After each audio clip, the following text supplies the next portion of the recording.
months passed again, and my baby is already 3 months right now. Buwanan din ang check-up ko para alamin kung healthy ba ang baby ko. Ang last ng usap namin ni Monique, ay yung sinabi niya sa akin umalis si Adam. Unti-unti ko na rin nalilimutan ang lahat ng nangyari sa akin mula kay Adam. Dahil ilang buwan na rin, hindi ko ito nakikita. Gusto ko na makita ang parents ko, pero baka magtaka sila kung bakit bigla akong nawala. Hindi nila alam kung ano talaga ang nangyari sa amin ni Adam. Medyo malaki na rin ang umbok ng tiyan ko. Napapangiti na lang ako kapag na-imagine ko ang baby ko at tinatawag ako mama. Hindi na ako makapaghintay na lumabas siya. Hawak ang aking tiyan. Anak, kapag nakalabas ka na, ipapaintindi ko sa'yo kung bakit nagkalayo kami ng iyong papa.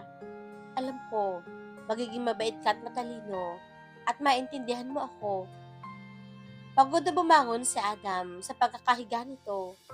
Magdamag siya nag-ensayo at inabot ang siya ng umaga, kaya pagod siya. Gusto kong matapos sa kami dito para makauwi na at makita si Anika. Adam, don't mind her. Iniwan ka niya. Bakit ba lagi mo siyang naala-ala? Sabi ng isipan ko. Thinking her again? Natigilan naman ako. Sa kanilingon si kuya na may dalang tubig na inahagis sa akin. Kinda. Why? Lagi mo siyang iniisip. Kahit alam naman natin na hindi kayo pareho ng nararamdaman. Iniwan ka niya. Tapos ikaw, naalaala mo pa rin siya. For what? Alam mo, kung bumalik siya, hayaan mo. Suyuin ka man niya or hindi, hayaan mo. Huwag ka maging marupok sa kanya. Nasasaktan ka kasi iniwan ka niya. Because, it's your fault naman. Kaya dapat, deserve mo na kalimutan siya. Kasi nasaktan mo na siya. Kung gusto ka niyang balikan, hindi na aabot pa ng 3 buwan. Move on, bro. Tinapik-tapik pa ako nito. Bakit pa kasi nangyari to? Ilang buwan na lang at makakauwi na kami ng Pilipinas. Kuya Jax, nilingon ko naman si Francine na ngayon lang umuwi. Kuya Adam, kayo pala. Kailan pa kayo dito? 1 buwan na. Hindi ka nagpapakita at hindi mo naiisipang umuwi, kundi ngayon lamang. Sabi ko dito. Wala eh. I'm just having so much fun with my friends. Really? 1 month? Lagi ka sigurong ganito. Di naman Kuya Jax. Sometimes lang. At saka wala man akong nagagawa dito sa bahay. Baka pag-insayuhin lang ako ni Daddy. Kahit madami na akong alam. By the way, Kuya Adam, where's Ate Anika? Nasa bahay. Hindi ko na sinama. Oh, ganon. Matagal ko na din hindi siya nakikita eh. May anak na ba kayo? Natigilan pa ako sa tanong na iyon. Bakit nga ba? Hindi pa kami nagkakaanak. Kahit ilang beses na may nangyari sa amin. Di kaya gumagamit ito ng pills. Baka hindi ko alam. Wala pa. Di pa natatimingan eh. Peke akong tumawa. Ano ba yan? Bakit ang bagal niyong gumawa? Excited na ako maghininang no. At kung babae ang anak niyo, bongga ang gift sa akin ng pamangkin ko. Nako, babalik na muna ako sa kwarto at magpapahinga. Sabi ko, tumango naman ang dalawa. Sa wakas, makakagamit na ako ng cellphone. Nag-shower muna ako bago humiga sa kama. Sakto naman, nag-ring ang cellphone ko. It was Dad. Missed me. Natulos naman ako na marinig ang boses ni Daniel? Oh, it's me. Narinig ko naman ang sigaw ni Daddy. Don't worry, habang wala ka dito, hindi ko sasaktan ang daddy mo. Dinalo ko lang naman sila. Pero ang daddy mo, ang init ng ulo. Don't you dare, Daniel. I swear, kapag may nangyari sa magulang ko, papatayin kita. Oh, I'm scared. Tumawa lamang ito. See you, Adam. Don't worry. Di ko naman sinaktan ng parents mo. Mahihimigan sa boses nito ang pagka-plastic. Alam ko, may ginawa ito. Namawala ang linya. Kagad kong tinawagan ng isa sa mga nakatoka magbantay ng bahay. Tingnan mo, kung umalis sila ng bahay, siguraduhin mong ayos ang pamilya ko. Yes, boss. Palabas na sila ng bahay. Mukhang hindi dinala ang pamilya ninyo. Nakahinga naman ako ng maluwag sa sinabi nito. Pag nakauwi ako, sisiguraduhin ko, gaganti ako. Oras na may sinaktan ito sa pamilya ko. Nawala ang linya, sabay ng pagbagsak ko sa kama. Pinikit ko ang mata ko hanggang sa makaramdam ako ng antok. Nagising si Anika kinabukasan na masama ang kanyang pakiramdam. Tinatamad siyang tumayo dahil siguro sa pagbubuntis niya. Pero nagugutom na siya. Kahit tamad na tamad siyang tumayo, bumangon pa rin siya para maglinis ang katawan. Saka lumabas ang kwarto para kumain. Nawerduhan pa ako makita madaming pagkain. Anong meron, tita? Naguguluhan kong tanong. Kasi, Anika, hindi naman masabi ni tita kung ano ang meron. Kasi ano po, birthday niyo po ba? Mas lalong di ko birthday. May bisita kasi tayo ngayon. Napatango naman ako. Sino naman kaya? Ganun po ba? Sino po? Mamaya mo na malalaman, Anika. Gutom ka na ba? Basta tumango ako. Kasi kumakalam na ang tiyan ko. Na-curious ako kung sino ang bisita namin. Hinayaan ko na lamang ang curiosity ko at kumain na lamang ako. Kasi kanina pa ako nagugutom. Matapos kong kumain, nagpaalam akong lalabas muna at maglalakad-lakad sa labas. May ilang turista na pumupunta dito para magbakasyon. Kaya minsan maraming tao. Nang mapagod ako maglakad, nagtungo na lamang ako sa may duyan para doon magpahinga. Bala ko talagang matulog maghapon ngayon, pero nawala yung mood ko. Mas gusto ko nasa labas na lang. Anak, okay ka lang ba sa tummy ni Mami? Pagkausap ko sa aking tiyan, napangiti naman ako habang hinahawakan ng tiyan ko. Pag nakalabas ka na sa aking tiyan, maghahanap si Mami ng trabaho para mabuhay tayo. Hindi habang buhay, mag-i-stay tayo dito sa bahay nila tita. Nakakahiya na din kasi. Wala din ako na itutulong kasi buntis pa ako. Ilang buwan na nga lang, lalabas ka na. Din ako makapaghintay na isilang kaanak. Tita Ninang, halina po kayo. Nandito na po ang mga bisita. Sigaw iyon ni Miguel. Hindi rin naman kalayuan ng bahay nila kung saan ako nakapwesto ngayon. Naglalakad ako palapit sa kanila. Ang word, bakit ako kinakabahan? Sino ba kasi ang bisita? Makalapit ako kay Miguel. Parang bumagal ang paglalakad ko. At nakaramdam ako na matinding kaba. What if nahanap na niya ako? But it's impossible. Wala siya dito. So sino mga bisita? Pagpasok ko sa loob, hinanap ko kaagad kung sino mga bisita. At halos malaglag ang aking mga mata sa aking nakita. Bigla na lamang nalaglag ang aking luha at nakaramdam ng kaba. Ma'am, Dad, sambit ko. Kasama din ng mga ito ang aking kapatid. Ate, may iyak itong lumapit sa akin. Saka walang sabi-sabing niyakap ako. Anika anak, sabi ni Mami. Saka dumulog din sa akin, kasama si Daddy. I miss you anak. Nandito ka lang pala. Hinahanap ka ng asawa mo. Bakit ka ba nandito? Mami, mahabang kwento. At saka ayaw ko ma-stress. Baka mapano ang baby ko. Nagulat naman ito sa akin sinabi. Buntis ka? Sino ang ama? Mami, mahabang kwento eh. Hindi mo ba sasabihin sa amin kung sino ang ama niyan? Mami, ayoko makarating sa kanya na buntis ako. Kaya hanggat maaari, sa atin muna ito. Si Adam ang ama ng anak ko. Pero may problema kami at ayokong malaman niya na may anak kami. Ano ba nangyayari sa inyo mag-asawa? Mami, please. Ayoko muna pag-usapan. Ayoko dumating na naman sa point na sa kanya nakadepende ang kasiyahan ko.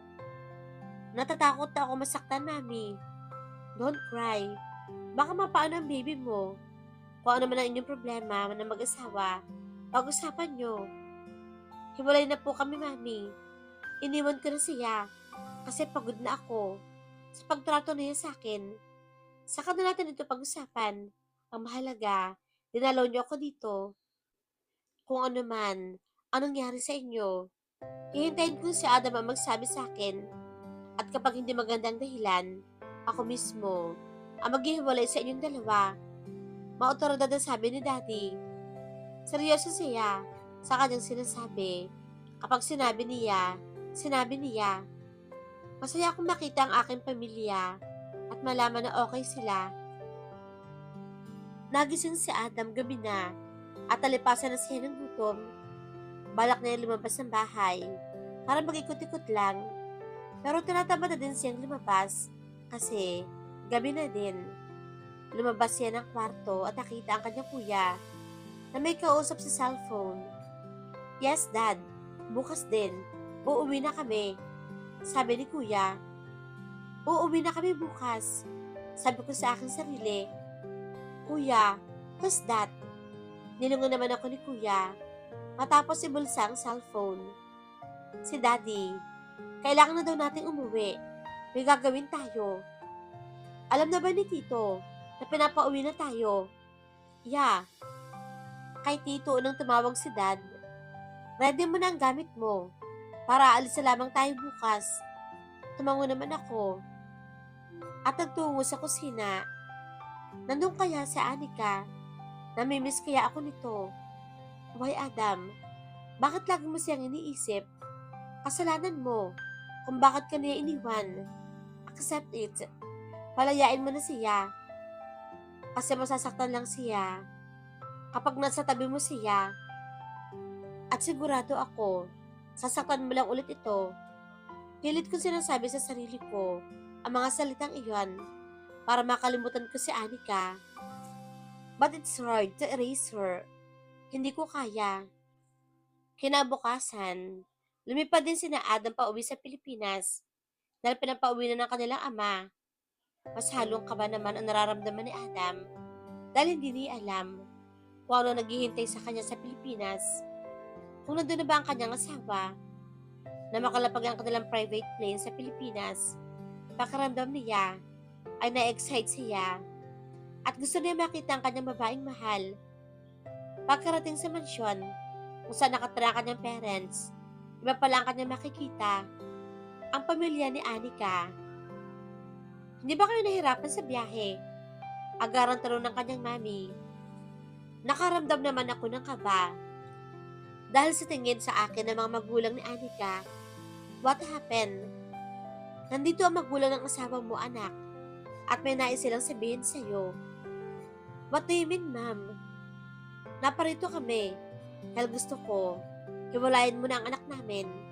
Hanggat maaari, ipapaanal ko na ang kasal ninyo. Sana, lumubog na lang pala ang kumpanya namin kesa ipakasal sa iyo ang anak ko. Anong klase kang asawa, ha? Sarili mong asawa, sinasaktan mo. Kung hindi pa namin malalaman, hindi mo sasabihin sa amin. Pasalamat ka at mahal ka ng anak ko. Nagkamali kami na pinakasal sa iyo ang anak namin. Umiiyak na sabi ng mami ni Anika. Hindi ko alam kung bakit. Bigla akong nablangko at nanatiling nakatungo. I'm sorry. It's my fault. Please forgive me. But we need to talk about this, ma'am. Kami ni Anika ang mag-uusap about this. Hindi. Hindi ko na palalapitin pa sa'yo ang anak ko at hindi mo na siya makikita pa. Kung mahal mo ang anak ko, hindi mo siya sasaktan. Bakit? Ano bang dahilan? Bakit sinasaktan mo ang anak ko, Adam? Pinagkatiwala ko siya sa'yo para mahalin, hindi saktan. I'm sorry, ma'am. Hindi ko alam kung ano sasabihin ko, kundi sorry. Kasalanan ko po. Kaya siguro, iniwan ako ni Anika. Deserve mo yan, Adam. Dahil sa ugali mo. Ayoko nga hanapin mo pa ang anak namin. Hiwalayan mo na siya. Pagkasabi noon, sabay na sila nag-alisan. Nakatungo lamang ako at di ko namalayan. Naglandas na pala ang luha sa aking pisngi. Tinapik-tapik naman ako ni Kuya Jax. Anak, bakit? Bakit kailangan mong gawin iyon? Hindi kita pinalaki para manakit ng babae. Asawa mo yon. Bakit, Adam? Accept the punishment. You deserve this, anak. Sabi ni Mami. Saka kami iniwan. Disappointed ako sa iyo, anak. But that's the best way. Para malayo si Anika sa iyo. Hiwalayan mo na siya. Kapag okay na ang lahat, saka mo balikan. Kung mahal mo ang asawa mo, ilalayo mo siya sa kapahamakan. Lalo na ngayon, nandyan pa ang kalaban. Tama lang na hindi kayo magkasama. Dad, bakit ang hirap? Hindi ko kayang iwan si Anika. Anak, you need to do that. Para sa kanya din naman ito. Wala akong nagawa kundi ang umiyak. Kabaklaan man pero nasasaktan ako ngayon. Matapos ang tagpong iyon, nauwi kami sa inuman ni Kuya Jax. Nasa rooftop kami ng bahay. Saan kami nakatira ni Anika. Masakit ba? Nilungon ko naman si Kuya. At pagak na tumawa. Kung nagmamahal ka, Kuya, mararanasan mo. Seriously? Did you know that I fall in love to the woman I met in America? Pero hindi niya ako gusto. Talaga, Kuya. Bakit hindi ko alam na may nagugustuhan ka palang babae sa Amerika? So what happened? When I confessed my feeling for her, she said, "We're friends, Jack. So, don't fall for me. Hindi mo ako dapat mahalin. Kasalanan na mahalin ako." She said that to me. Oh, so sad, Kuya. But you love her. Of course. Sino ba naman ako? Para pilitin siya kung ayaw niya talaga akong mahalin. Kaya umuwi na lang ako. Akala ko, susundan niya ako dito. Pero hindi. Masyado siyang seryoso sa mga sinasabi niya. We're brothers. Kaya, iinom na lang tayo. Mawawala din ito sa atin, Kuya. Sana nga, makaya kong kalimutan siya. Buong araw lamang sa Anika na nakakulong sa kwarto. Ni ayaw nitong lumabas para kumain. Matapos itong sabihin sa mga magulang ang nangyari sa pagitan nilang dalawa ni Adam. At ang kinatatakutan niya ay may masabi si Adam tungkol sa nangyari.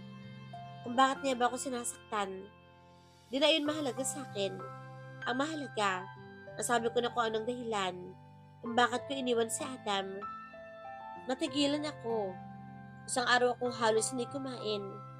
Napatingin ako sa aking tiyan at ngayon ko lamang na-realize, buntis nga pala ako at hindi ako kumain ng isang buong araw. Nako, pinababayaan ko ang anak ko. Lumabas ako ng kwarto para lang magulat. Nasa labas si na tito at tita. Sa wakas, lumabas ka na din. Are you okay? Agad nilang tanong sa akin. Okay lang po ako, tita. Nagugutom lang po ako. Handa na ang pagkain. At kakatukin ka na sana namin. Buti naman. At lumabas ka na. Halika na. Kakain na tayo. Tumango na lamang ako dito. Tapos ang pagkain. Bala kong bumalik sa kama. Pero iginala ko na lamang ang aking sarili. Hindi ko alam kung saan ako maghahanap ng trabaho kapag nakapanganak na ako. Hindi rin naman ako tapos sa kolehiyo. Hindi ko na alam kung ano pa ang iisipin. Bahala na kung ano mangyayari sa akin. Missed me. Narinig ko naman ang boses ni Santi na parang bumulong sa akin. Hindi ko iyon pinansin kasi hindi pa makakabalik ko yun dito. Lalo na may sakit ang tatay nito. Ouch! Ignoring me, ha? Mas lalo ako nagulat nang pumunta ito sa aking harapan. Santi, hindi makapaniwala akong sabi. Totoong nandito ka? Sabi ko dito, nang siyang ikinatango nito. Oh gosh, ikaw nga. Kailan ka pa umuwi? Hindi ako makapaniwalang andito na nga si Santi. Actually, ngayon lang din. Oh, medyo tuwid na ang Tagalog mo ngayon ah. Nag-i-improve ka na. By the way, kumusta ang papa mo? He's okay now. Kaya bumalik ako dito. Baka kasi, namimiss mo ako eh. Nahampas ko naman ito dahil sa kahanginan. Asa ka pa. But, seriously, namiss nga kita. Kasi, wala na akong kaibigan dito na magiging karamay. And by the way, how about your ex? She's none of our business. Don't mind her. Napatango na lamang ako dito. Ilang buwan na lang, your baby is coming out. Yeah. At ikaw, ang magiging ninong. No problem. Napangiti naman ako dito. Hay sa wakas, andito na din siya.